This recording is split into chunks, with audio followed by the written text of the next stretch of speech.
ಶ್ರೀ ಗಣಪತಿ ಶಾರದಾ ಗುರುಭ್ಯೋ ನಮಃ. ಆಪದಾಮಪಹರ್ತಾರಂ ದಾತಾರಂ ಸರ್ವಸಂಪದಾಂ ಲೋಕಾಭಿರಾಮಂ ಶ್ರೀರಾಮಂ ಭೂಯೋ ಭೂಯೋ ನಮಾಮ್ಯಹಂ. ಶ್ರೋತೃಗಳಿಗೆ ಶ್ರೀ ಅಳಸಿಂಗರಾಚಾರ್ಯ ವಿರಚಿತ ಮಹರ್ಷಿ ವಾಲ್ಮೀಕಿ ಪ್ರಣೀತ ಶ್ರೀಮದ್ ರಾಮಾಯಣದ ಯುದ್ಧಕಾಂಡದಲ್ಲಿ ಹನುಮಂತನು ದೇವಾಂತಕ ತ್ರಿಶಿರಸ್ಸುಗಳನ್ನು, ನೀಲನು ಮಹೋದರನನ್ನು, ಋಷಭನು ಮಹಾಪಾರ್ಶ್ವನನ್ನು ಕೊಂದುದು ಎಂಬ ಸರ್ಗಕ್ಕೆ ಸ್ವಾಗತ. ನರಾಂತಕನು ಹತನಾದುದನ್ನು ನೋಡಿ ದೇವಾಂತಕನು, ತ್ರಿಶಿರಸ್ಸು, ಮಹೋದರನು ಈ ಮೂರು ಮಂದಿ ರಾಕ್ಷಸರು ಭಯದಿಂದಲೂ ದುಃಖದಿಂದಲೂ ಕೋಪದಿಂದಲೂ ಒಂದೇ ಕೂಗಾಗಿ ಕೂಗುತ್ತಾ ಬಂದರು. ಮಹೋದರನು ಮೇಘದಂತಿದ್ದ ಒಂದು ಮದದಾನೆಯನ್ನೇರಿ ವೀರ್ಯವಂತನಾದ ಅಂಗದನನ್ನು ಎದುರಿಸಿ ಬಂದನು. ಹಾಗೆಯೇ ದೇವಾಂತಕನು ತನಗೆ ಒಡಹುಟ್ಟಿದವನಾದ ನರಾಂತಕನ ಸಾವಿಗಾಗಿ ದುಃಖದಿಂದ ಕುದಿಯುತ್ತಾ ದೇದೀಪ್ಯಮಾನವಾದ ಪರಿಘವನ್ನು ಕೈಗೆತ್ತಿಕೊಂಡು ಅಂಗದನನ್ನು ಎದುರಿಸುವುದಕ್ಕಾಗಿ ಬಂದನು. ಮತ್ತೊಂದು ಕಡೆಯಿಂದ ವೀರನಾದ ತ್ರಿಶಿರಸ್ಸು ಉತ್ತಮಾಶ್ವಗಳಿಂದ ಕಟ್ಟಲ್ಪಟ್ಟು ಸೂರ್ಯನಂತೆ ತೇಜೋವಿಶಿಷ್ಟವಾದ ತನ್ನ ಮಹಾರಥವನ್ನೇರಿ ಹೊರಟು ಬಂದನು. ದೇವತೆಗಳ ಕೊಬ್ಬನ್ನು ಮುರಿಯತಕ್ಕ ಮಹಾವೀರ್ಯವುಳ್ಳ ಈ ಮೂರು ಮಂದಿ ರಾಕ್ಷಸ ಪ್ರಧಾನರು ಏಕಕಾಲದಲ್ಲಿ ತನ್ನ ಮೇಲೆ ಯುದ್ಧಕ್ಕೆ ಬರುವುದನ್ನು ಕಂಡು ವಾಲಿಪುತ್ರನಾದ ಅಂಗದನು ಮಹಾಶಾಖೆಗಳುಳ್ಳ ಒಂದು ಮರವನ್ನು ಕಿತ್ತುಕೊಂಡು ಇಂದ್ರನು ಪರ್ವತಗಳ ಮೇಲೆ ತನ್ನ ವಜ್ರಾಯುಧವನ್ನು ಬೀಸುವಂತೆ ಆ ವೃಕ್ಷವನ್ನು ದೇವಾಂತಕನ ಮೇಲೆ ಬೀಸಿದನು. ಇದನ್ನು ಕಂಡು ತ್ರಿಶಿರಸ್ಸು ಸರ್ಪಗಳಂತಿರುವ ತನ್ನ ಬಾಣಗಳಿಂದ ನಡು ದಾರಿಯಲ್ಲಿಯೇ ಆ ವೃಕ್ಷವನ್ನು ಕತ್ತರಿಸಿ ಕೆಡಹಿದನು. ಆ ವೃಕ್ಷವು ತುಂಡಾಗಿ ಬಿದ್ದುದನ್ನು ನೋಡಿ ಕಪಿಕುಂಜರನಾದ ಅಂಗದನು ಬೇರೆ ಕೆಲವು ವೃಕ್ಷಗಳನ್ನು, ಪರ್ವತಗಳನ್ನು ಕಿತ್ತು ಮೇಲೆ ಹಾರಿ ಅವುಗಳನ್ನು ಆ ರಾಕ್ಷಸರ ಮೇಲೆ ಎಡಬಿಡದೆ ಸುರಿಸುತ್ತಿದ್ದನು. ಈ ಶಿಲಾ ವರ್ಷಗಳನ್ನು ತ್ರಿಶಿರಸ್ಸು ತನ್ನ ತೀಕ್ಷ್ಣ ಬಾಣಗಳಿಂದಲೂ ದೇವಾಂತಕನು ತನ್ನ ಪರಿಘದ ಕೊನೆಗಿಂದಲೂ ಕತ್ತರಿಸಿದರು. ಅವೆಲ್ಲವೂ ಮುರಿದು ಬಿದ್ದ ಮೇಲೆ ತ್ರಿಶಿರಸ್ಸು ವೀರನಾದ ಅಂಗದನ ಮೇಲೆ ಬಾಣಗಳನ್ನು ಬಿಡುತ್ತಾ ಮುಂದೆ ಬಂದನು. ಈ ಸಮಯಕ್ಕೆ ಸರಿಯಾಗಿ ಮಹೋದರನು ತನ್ನ ಆನೆಯನ್ನು ಮುಂದೆ ಬಿಟ್ಟು ವಜ್ರ ಸಮಾನಗಳಾದ ತೋಮರಗಳಿಂದ ಅಂಗದನ ಎದೆಯ ಮೇಲೆ ಪ್ರಹರಿಸಿದನು. ಇದೇ ಕಾಲದಲ್ಲಿ ದೇವಾಂತಕನು ಕೋಪಾವೇಶದಿಂದ ಮುಂದೆ ಬಂದು ತನ್ನ ಪರಿಘಾಯುಧದಿಂದ ಅಂಗದನನ್ನು ಪ್ರಹರಿಸಿ ವೇಗದಿಂದ ಹಿಂದಕ್ಕೆ ಸರಿದನು. ಹೀಗೆ ಮೂವರು ರಾಕ್ಷಸ ವೀರರು ಏಕಕಾಲದಲ್ಲಿ ತನ್ನ ಮೇಲೆ ಬಿದ್ದು ಹೊಡೆಯುತ್ತಿದ್ದರು. ಮಹಾ ತೇಜಸ್ವಿಯಾದ ಅಂಗದನು ಸ್ವಲ್ಪ ಮಾತ್ರವೂ ಎದೆಗುಂದದೆ ಪೂರ್ಣವಾದ ತನ್ನ ವೇಗವನ್ನು ಹಿಡಿದು ಮೇಲೆ ಹಾರಿ ಮಹೋದರನು ಕುಳಿತಿದ್ದ ಮಹಾಗಜವನ್ನು ತನ್ನ ಮುಷ್ಟಿಗಿಂದ ಬಲವಾಗಿ ಅಪ್ಪಳಿಸಿ ಹೊಡೆದನು. ಈ ಮುಷ್ಟಿ ಪ್ರಹಾರದಿಂದ ಆ ಆನೆಯ ಕಣ್ಣಾಲೆಗಳೆರಡು ಕಳಚಿ ಬೀಳಲು ಅದು ದೀನ ಸ್ವರದಿಂದ ಕೂಗಿತು. ಆಮೇಲೆ ಬಲಾಢ್ಯನಾದ ಅಂಗದನು ಆ ಆನೆಯ ಕೊಂಬನ್ನೇ ಕೈಗೆ ಕಿತ್ತುಕೊಂಡು ಮೇಲೆ ಹಾರಿ ಅದರಿಂದ ದೇವಾಂತಕನನ್ನು ಪ್ರಹರಿಸಿದನು. ಈ ಪ್ರಹಾರದಿಂದ ಆ ರಾಕ್ಷಸನ ಸರ್ವಾವಯವಗಳು ಸಡಿಲಿ ಜರ್ಜರಿತವಾದವು. ಆಗಲೇ ಅವನು ಬಿರುಗಾಳಿಯಿಂದ ಕಿತ್ತು ಬಿದ್ದ ಮರದಂತೆ ಪ್ರಜ್ಞೆ ತಪ್ಪಿ ಬಿದ್ದನು. ಅವನ ಬಾಯಿಂದ ಅರಗಿನ ರಸದಂತೆ ಕೆಂಪಾದ ರಕ್ತವು ಬರುತ್ತಿತ್ತು. ಆದರೆ ಮಹಾವೀರ್ಯವುಳ್ಳವನಾಗಿಯೂ ಬಲಾಢ್ಯನಾಗಿಯೂ ಇದ್ದ ದೇವಾಂತಕನು ಕ್ಷಣ ಮಾತ್ರದಲ್ಲಿ ತಾನೇ ಚೇತರಿಸಿಕೊಂಡು ಘೋರವಾದ ತನ್ನ ಪರಿಘಾಯುಧವನ್ನು ವೇಗದಿಂದ ತಿರುಗಿಸಿ ಅಂಗದನ ಮೇಲೆ ಬೀಸಿದನು. ಈ ಪರಿಘ ಪ್ರಹಾರದಿಂದ ಅಂಗದನಿಗೆ ಮೈ ನಡುಗಿ ತತ್ತರಿಸಿ ಕೆಳಗೆ ಬೀಳುವಂತಾದರೂ ಆತನು ತನ್ನ ದೇಹಬಲದಿಂದ ಕೆಳಗೆ ಬೀಳದ ಹಾಗೆ ನೆಲದ ಮೇಲೆ ಮೊಣಕಾಲುಗಳನ್ನೂರಿ ನಿಂತು ತಿರುಗಿ ಕ್ಷಣ ಮಾತ್ರದಲ್ಲಿ ಮೇಲಕ್ಕೆ ಹಾರಿದನು. ಹೀಗೆ ಹಾರಿ ಬರುತ್ತಿರುವ ಅಂಗದನನ್ನು ನೋಡಿ ತ್ರಿಶಿರಸ್ಸು ರುಜುಗತಿಯುಳ್ಳ ಮೂರು ತೀಕ್ಷ್ಣ ಬಾಣಗಳಿಂದ ಅವನ ಹಣೆಯ ಮೇಲೆ ಹೊಡೆದನು. ಮೂರು ಮಂದಿ ರಾಕ್ಷಸರು ಏಕಕಾಲದಲ್ಲಿ ಅಂಗದನ ಮೇಲೆ ಪ್ರಹರಿಸುವುದನ್ನು ಕಂಡು ಹನುಮಂತನು, ನೀಲನು ಅವನಿಗೆ ಬೆಂಬಲವಾಗಿ ಹೊರಟು ಬಂದರು. ನೀಲನು ತ್ರಿಶಿರಸ್ಸಿನ ಮೇಲೆ ಒಂದು ದೊಡ್ಡ ಪರ್ವತ ಶಿಖರವನ್ನು ಬೀಸಿದನು. ಧೀಮಂತನಾದ ತ್ರಿಶಿರಸ್ಸು ಆಗಲೇ ಅದನ್ನು ಅನೇಕ ತೀಕ್ಷ್ಣ ಬಾಣಗಳಿಂದ ಕತ್ತರಿಸಿ ಕೆಡಹಿದನು. ಹೀಗೆ ಬಾಣಗಳಿಂದ ಭಿನ್ನವಾದ ಆ ಪರ್ವತ ಶಿಖರವು ಉರಿಯನ್ನು ಕಿಡಿಗಳನ್ನು ಕೆದರುತ್ತಾ ತುಂಡು ತುಂಡಾಗಿ ಕೆಳಗೆ ಬಿದ್ದುದನ್ನು ನೋಡಿ ದೇವಾಂತಕನು ಉತ್ಸಾಹಗೊಂಡವನಾಗಿ ತನ್ನ ಪರಿಘವನ್ನೆತ್ತಿ ಹಿಡಿದು ಹನುಮಂತನ ಮೇಲೆ ಯುದ್ಧಕ್ಕೆ ಹೊರಟನು. ದೇವಾಂತಕನು ತನಗಿದಿರಾಗಿ ಬರುತ್ತಿರುವುದನ್ನು ಕಂಡೊಡನೆ ಹನುಮಂತನು ವೇಗದಿಂದ ಹಾರಿ ವಜ್ರ ಸಮಾನವಾದ ಮುಷ್ಟಿಯಿಂದ ಆ ರಾಕ್ಷಸನ ನಡುನೆತ್ತಿಯ ಮೇಲೆ ಅಪ್ಪಳಿಸಿ ಸಮಸ್ತ ರಾಕ್ಷಸರು ಭಯದಿಂದ ನಡುಗುವಂತೆ ಒಂದು ದೊಡ್ಡ ಸಿಂಹನಾದವನ್ನು ಮಾಡಿದನು. ಈ ಹನುಮಂತನ ಮುಷ್ಟಿ ಪ್ರಹಾರಕ್ಕೆ ದೇವಾಂತನ ತಲೆಯು ಭೇದಿಸಿತು. ಅವನ ಕಣ್ಣಾಲೆಗಳು ಕಳಚಿ ಬಿದ್ದವು. ಅವನ ಹಲ್ಲುಗಳು ಪುಡಿ ಪುಡಿಯಾದವು. ನಾಲಗೆಯು ಹೊರಕ್ಕೆ ಚಾಚಿತು. ಆ ಕ್ಷಣವೇ ಆ ರಾಕ್ಷಸನು ಗತಪ್ರಾಣನಾಗಿ ಕೆಳಗೆ ಬಿದ್ದನು. ರಾಕ್ಷಸ ವೀರರಲ್ಲಿ ಪ್ರಮುಖನಾಗಿಯೂ ಮಹಾಬಲವುಳ್ಳವನಾಗಿಯೂ ಇದ್ದ ದೇವಾಂತಕನು ಯುದ್ಧದಲ್ಲಿ ಹತನಾಗಿ ಬಿದ್ದುದನ್ನು ಕಂಡು ತ್ರಿಶಿರಸ್ಸು ತಡೆಯಲಾರದ ಕೋಪದಿಂದ ಮುಂದೆ ಬಂದು ತನಗಿದಿರಾಗಿದ್ದ ನೀಲನ ಎದೆಯ ಮೇಲೆ ಅನೇಕ ಕ್ರೂರ ಬಾಣಗಳನ್ನು ಪ್ರಯೋಗಿಸಿದನು. ಇದೇ ಸಮಯದಲ್ಲಿ ಮಹೋದರನು ಬಹಳ ಕೋಪಗೊಂಡು ಮಂದರ ಪರ್ವತವನ್ನೇರಿದ ಸೂರ್ಯನಂತೆ ಇವರು ಪರ್ವತಾಕಾರವುಳ್ಳ ಬೇರೊಂದು ಮಹಾಗಜವನ್ನೇರಿ ಬಂದು ಮಿಂಚಿನಿಂದಲೂ ಇಂದ್ರ ಧನುಸ್ಸಿನಿಂದಲೂ ಕೂಡಿದ ಮೇಘವು ಬೆಟ್ಟದ ಮೇಲೆ ಮಳೆಯನ್ನು ಕರೆಯುವಂತೆ ನೀಲನ ಎದೆಯ ಮೇಲೆ ಬಾಣವರ್ಷಗಳನ್ನು ಕರೆದನು. ಹೀಗೆ ಆ ರಾಕ್ಷಸರಿಬ್ಬರು ಏಕಕಾಲದಲ್ಲಿ ಬಾಣವರ್ಷಗಳನ್ನು ಕರೆಯುತ್ತಿದ್ದುದರಿಂದ ವಾನರ ಸೇನಾಪತಿಯಾದ ನೀಲನ ಸರ್ವಾವಯವಗಳು ಭಿನ್ನವಾಗಿ ಅವನಿಗೆ ಪ್ರಜ್ಞೆ ತಪ್ಪಿದಂತಾಯಿತು. ಕ್ಷಣ ಮಾತ್ರದವರೆಗೆ ಅವನ ದೇಹವು ಸ್ತಬ್ಧವಾಯಿತು. ಆಮೇಲೆ ಮುಹೂರ್ತ ಮಾತ್ರದಲ್ಲಿಯೇ ನೀಲನು ಚೇತರಿಸಿಕೊಂಡು ಅನೇಕ ವೃಕ್ಷ ಸಮೂಹಗಳಿಂದ ತುಂಬಿದ ಪರ್ವತವನ್ನು ಕೈಗೆತ್ತಿಕೊಂಡು ಅತಿ ವೇಗದಿಂದ ಮಹೋದರನ ಮೇಲೆ ಹಾರಿ ಆ ಪರ್ವತದಿಂದ ಅವನ ತಲೆಯ ಮೇಲೆ ಹೊಡೆದನು.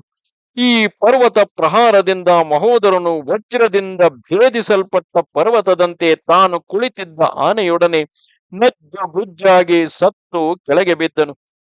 ಆಗ ತ್ರಿಶಿರಸ್ಸು ತನ್ನ ಚಿಕ್ಕ ತಂದೆಯಾದ ಮಹೋದರನು ಸತ್ತು ಬಿದ್ದುದನ್ನು ಕಂಡು ಮಹಾಕೋಪದಿಂದ ಬಿಲ್ಲನ್ನು ಹಿಡಿದು ತನಗೆ ಎದುರಾಗಿದ್ದ ಹನುಮಂತನ ಮೇಲೆ ತೀಕ್ಷ್ಣ ಬಾಣಗಳನ್ನು ಬಿಡುತ್ತಾ ಬಂದನು.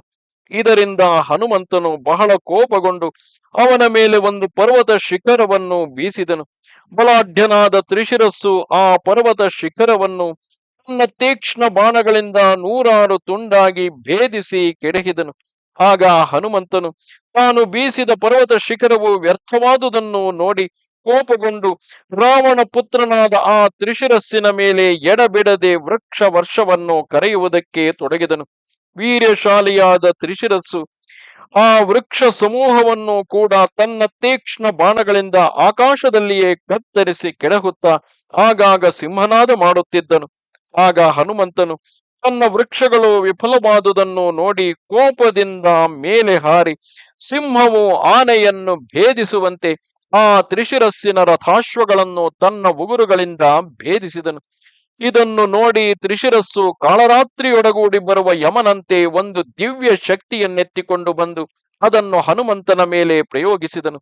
ಆಕಾಶದ ಕೊಳ್ಳಿಯಂತೆ ಮೇಲೆ ಬೀಳುತ್ತಿರುವ ಆ ಶಕ್ತಿಯನ್ನು ನೋಡಿ ಹನುಮಂತನು ಅದು ತನ್ನ ಮೇಲೆ ಬೀಳುವಷ್ಟರಲ್ಲಿಯೇ ಅದನ್ನು ಕೈಯಿಂದ ಆತುಕೊಂಡು ಎರಡು ತುಂಡಾಗಿ ಮುರಿದು ಸಿಂಹನಾದ ಮಾಡಿದನು.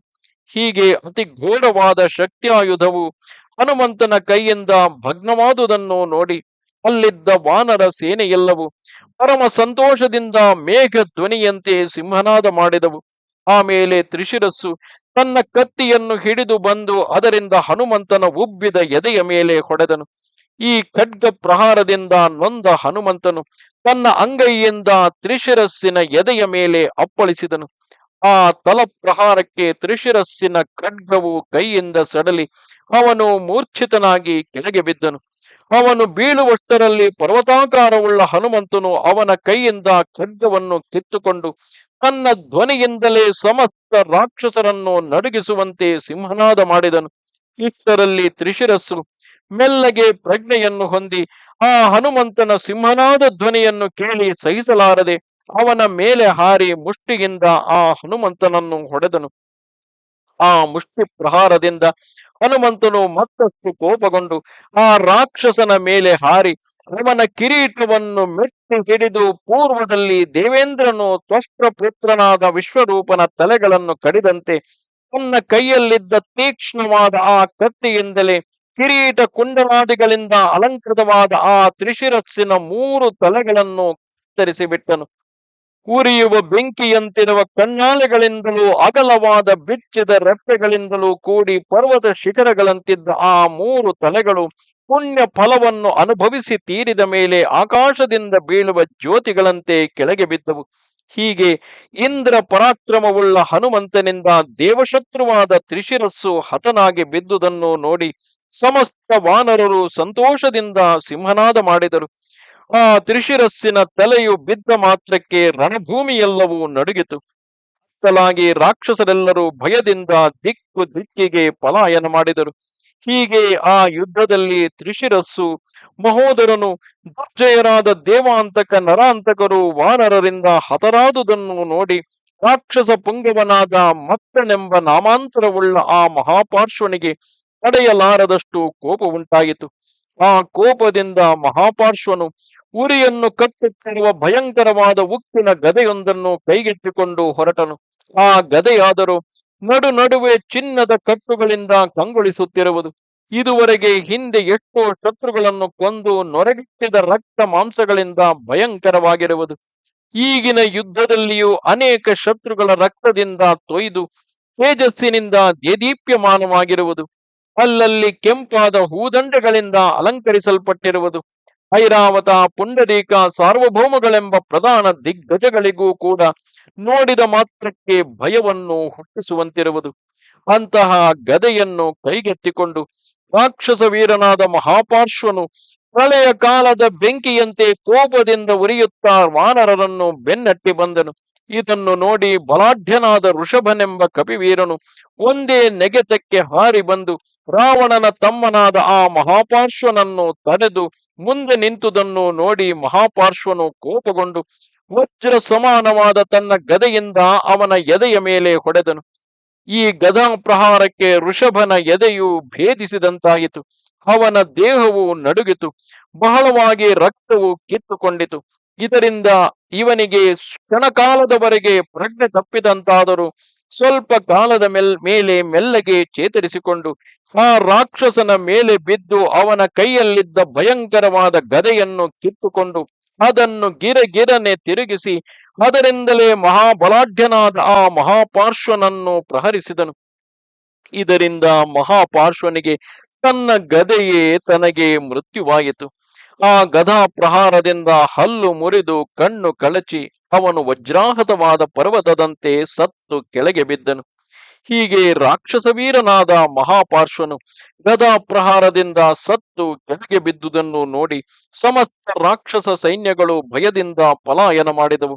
ಆಗ ಉನ್ಮತ್ತನೆಂಬ ನಾಮಾಂತರವುಳ್ಳ ಮಹೋದರನು ತನಗೆ ಸಹೋದರನಾದ ಮಹಾಪಾರ್ಶ್ವನು ಯುದ್ಧದಲ್ಲಿ ಹತನಾದುದನ್ನು ನೋಡಿ ಕೋಪದಿಂದ ಪ್ರಳಯ ಕಾಲಾಗ್ನಿಯಂತೆ ಜ್ವಲಿಸುತ್ತಾ ತನ್ನ ಗದೆಯನ್ನೆತ್ತಿಕೊಂಡು ಪ್ರಚಂಡವಾಗಿ ಉರಿಯುವ ಬೆಂಕಿಯಂತೆ ವಾನರ ಸೈನ್ಯದಲ್ಲಿ ಪ್ರವೇಶಿಸಿ ಸಮಸ್ತ ವಾನರರನ್ನು ಹೆದರಿಸುತ್ತಿದ್ದನು. ಇದನ್ನು ನೋಡಿ ಪರ್ವತಾಕಾರವುಳ್ಳ ಗವಾಕ್ಷನೆಂಬ ಕಪಿಯು ಒಂದು ದೊಡ್ಡ ಪರ್ವತವನ್ನೆತ್ತಿಕೊಂಡು ಅದರಿಂದ ಆ ರಾಕ್ಷಸನನ್ನು ಕೊಲ್ಲಬೇಕೆಂದು ಮುಂದೆ ಬಂದನು. ಹೀಗೆ ಬರುತ್ತಿರುವ ಕಪಿಯನ್ನು ನೋಡಿ ಉನ್ಮತ್ತನು ಆಗಲೇ ಅವನು ಹಿಡಿದಿದ್ದ ಪರ್ವತವನ್ನು ತನ್ನ ಗದೆಯಿಂದ 3 ತುಂಡಾಗಿ ಕತ್ತರಿಸಿ ಕೆಡಹಿದನು.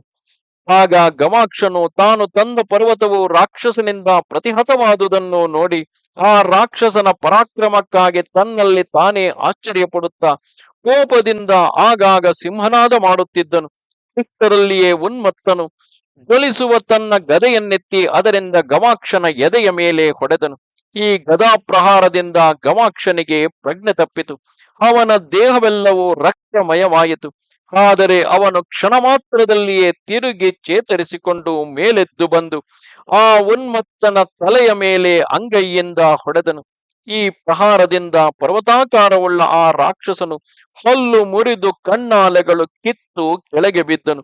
ಅವನ ಸರ್ವಾಂಗಗಳಲ್ಲಿಯೂ ಬಿಸಿ ಬಿಸಿಯಾದ ರಕ್ತವು ಕಿತ್ತುಕೊಂಡಿತು. ಅವನು ಪ್ರಾಣವನ್ನು ಬಿಟ್ಟನು. ಹೀಗೆ ರಾವಣ ಸಹೋದರನಾದ ಮಹೋದರನು ಸತ್ತು ಬಿದ್ದುದನ್ನು ನೋಡಿ ಸಮುದ್ರದಂತೆ ಅಪಾರವಾಗಿದ್ದ ರಾಕ್ಷಸ ಸೈನ್ಯವೆಲ್ಲವೂ ಭಯಪಟ್ಟು ತಮ್ಮ ತಮ್ಮ ಆಯುಧಗಳನ್ನು ಅಲ್ಲಿಯೇ ಬಿಸುಟು ಬದುಕಿದರೆ ಸಾಕೆಂದು ತಿಳಿದು ಮೇರೆ ತಪ್ಪಿದ ಮಹಾಸಾಗರದಂತೆ ನಾನಾ ದಿಕ್ಕುಗಳಿಗೆ ಚದರಿದವು. ಇಲ್ಲಿಗೆ 70ನೆಯ ಸರ್ಗವು ಮುಗಿದುದು. ನಮಸ್ತೆ ಶಾರದೆ ದೇವಿ, ಕಾಶ್ಮೀರ ಪುರವಾಸಿನಿ, ತ್ವಾಮಹಂ ಪ್ರಾರ್ಥೆಯೇ ನಿತ್ಯಂ, ವಿದ್ಯಾದಾನಂಚ ದೇಹಿಮೆ. ನಮಸ್ಕಾರ.